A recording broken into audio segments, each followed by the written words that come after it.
so today we're gonna show you how to measure your anatomy for your breast pump. Now, I know some pumps on the market come with different tools. I don't mind these tools themselves, the little measuring tool. I do not like the literature that comes with the measuring tools.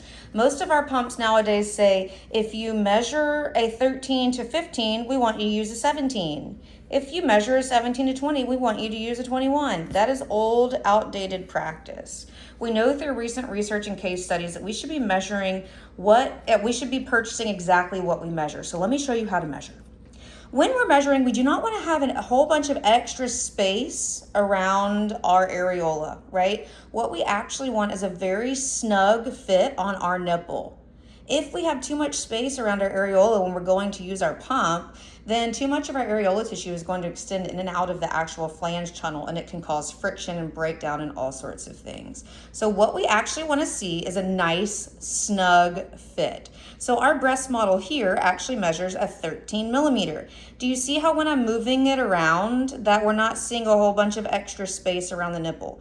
We're actually seeing the tool fit very snugly to the actual nipple, but we're not forcing it. So do we see this is too big? And look how much movement we have.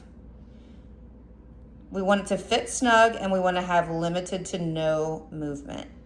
Now, let me show you a different measuring tool. These are super popular. We see them all the time. Do we see here how we have way too much space on our areola tissue? Okay. Let's try a 17. Now look how much movement. We still have that movement. That's a really great way to see if we're in the right size. Still have pretty good movement there.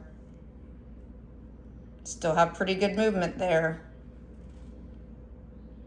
Limited range of motion, limited movement, which is exactly the same as our other guide. It's a 13. Now, my favorite tool to measure is this little guy.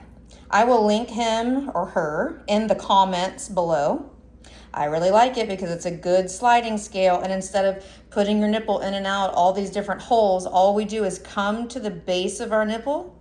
We're going to shrink our little diaphragm down until it gets to the base of our actual nipple, okay? Not leaving a bunch of room for movement. We're going down to the nipple, not leaving a bunch of range of motion for movement. And as we see, we're also a 13 here. Okay, so the best way to really measure yourself, pick whatever tool you want, whichever tool you have access to. I always, again, like this little guy. I will link him below.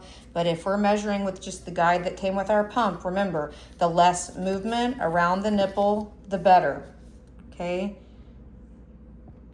the less movement around the nipple in the hole, the better.